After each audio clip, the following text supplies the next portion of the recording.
Once upon a time, Wiley and his mama lived in a swamp near the river.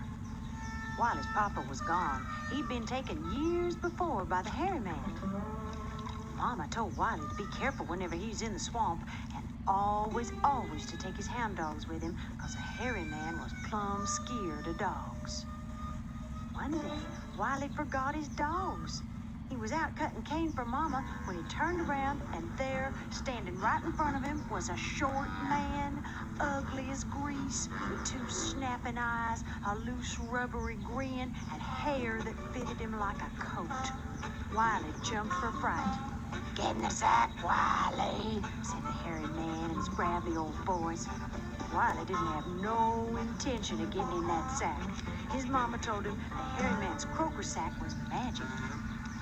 "No!" yelled Wiley and started climbing up the nearest tree. He knew the hairy man wouldn't follow him because the hairy man couldn't climb trees. "Come on, Wiley, get in the sack," the hairy man repeated in a scratchy voice, smiling from ear to rubbery ear. He grabbed Wiley's hatchet and started to cut down the tree. Wiley shouted down, "Wood be here, wood be there, stick on the tree, everywhere." "I can chop forever, Wiley," said the hairy man, "but you gonna lose that voice." Wiley knew it was true. He did some tall thinking. "Okay," said Wiley, "I guess you got me this time. But tell me something, just out of curiosity, can you turn yourself into something else?" "Why, sure, Wiley. Wanna see? I can turn myself into a big old wolf." The hairy man stretched out his neck and bared his long, sharp fangs. That's pretty good, hairy man," admitted Wiley. "But you probably can't turn yourself into a swamp alligator." "Why, any hairy man could do that," declared the hairy man, and shrunk down and his huge, toothy jaws snapped. "I suppose that is easy," Wiley said. "I bet the hard thing would be to turn yourself into something little bitty like a possum." Before Wiley could blink, Hairy Man was a possum. And Wiley snatched him up, put him in the croaker sack, ran down, and threw him in the river. Then he skedaddled home whistling.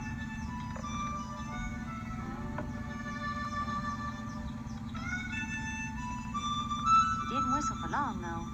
Halfway home, the hairy man jumped out in front of him on the path. "Oh, what you doing here, hairy man?" said Wiley, nearly shook up with fright. "I turned myself into the wind and blew out of that sack. Now you're gonna get in." The hairy man shook the awful sack. "Get in the sack, Wiley. Come on, get in." "Here, dogs!" Wiley yelled as he ran for home. He was close enough that he knew his mama would hear him and untie the dogs.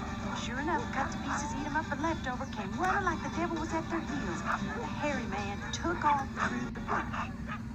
When Wiley told Mama about his encounter, she looked serious.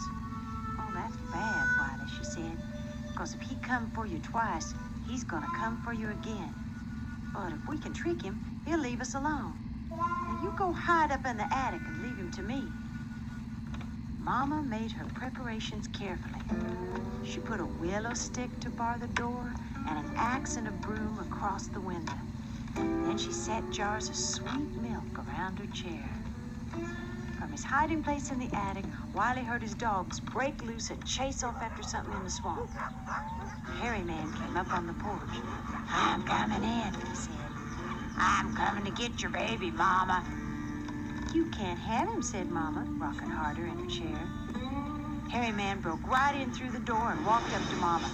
"I make lightning come and burn your cabin," he said. "I got sweet milk to put out lightning," replied Mama. "I make your cows dry up. I cause your sweet potatoes to shrivel up and die," growled the hairy man. "Why, you wouldn't do that, would you, hairy man?" said Mama. "I can do what I please," bragged the hairy man, "and I will. Now give me that young one." "He's right over there in the bed, under the quilt," said Mama. "But wait. If I give you my young one, will you go away and never come back?" "I promise," said Hairy Man, in a hurry to get his hands on what was under the quilt. But he was in for a surprise. It wasn't Wiley, but a young pig that was in the bed. "This ain't your young one," fumed the hairy man. It's a young pig, and it's mine, snapped Mama. And a deal is a deal. The hairy man wasn't happy, but he took the young pig, stomped out of the cabin, and disappeared back into the swamp. Wiley and his mama were never bothered by the hairy man again.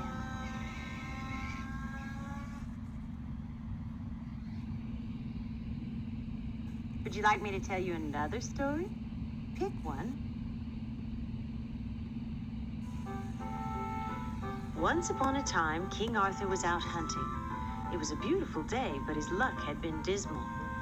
Just as he was turning to go home, he caught sight of an enormous white beast moving through the trees.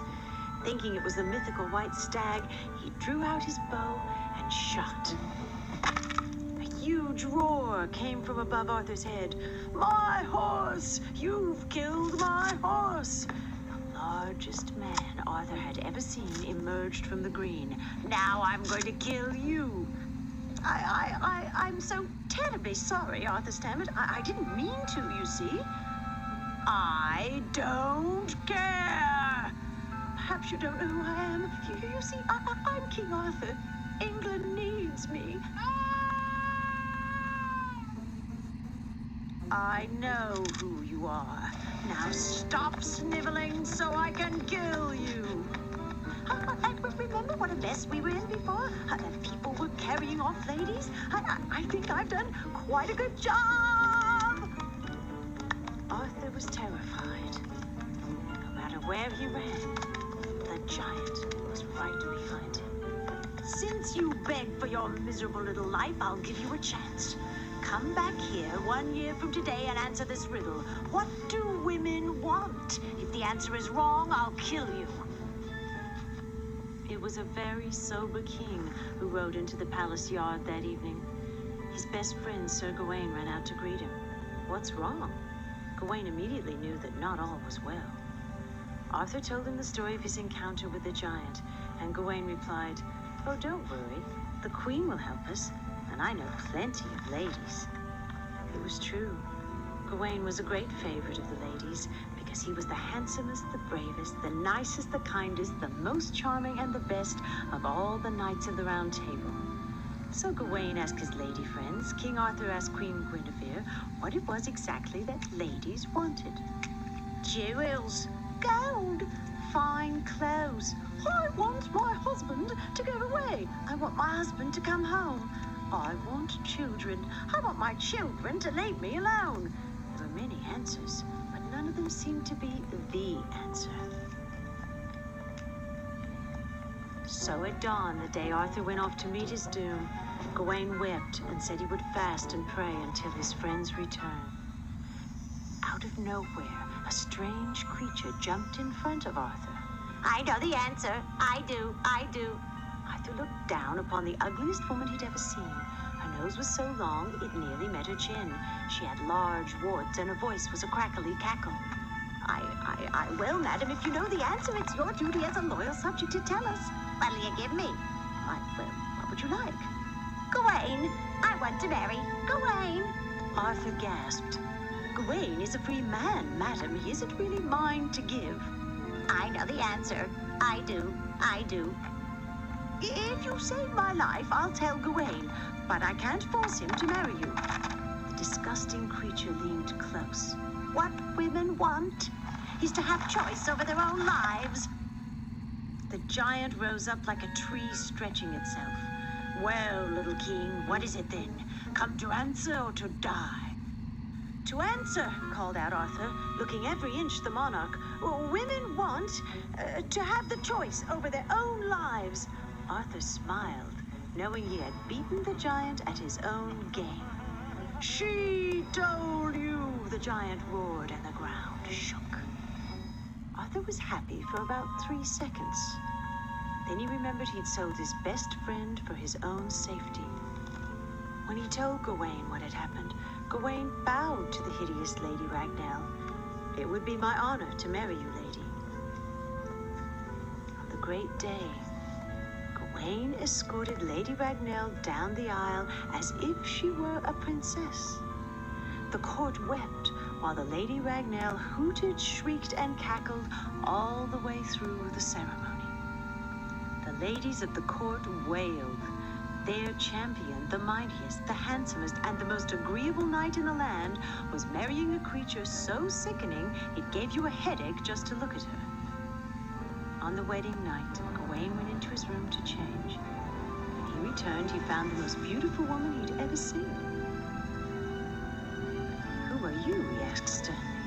"You must leave now and give my wife back to me." But I am your wife. I'm Lady Ragnell." "I don't believe you," Gawain repeated. "If you just let me tell you my story.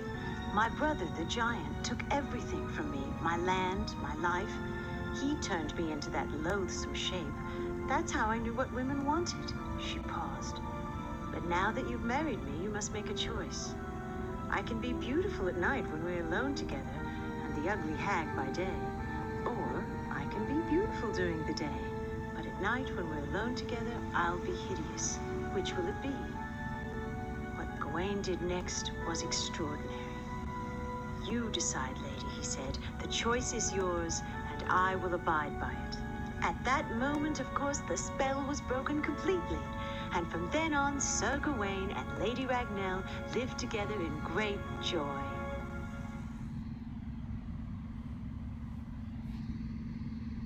Would you like me to tell you another story? Pick one, and I'll take you there. Pick this for help. What would you like to do?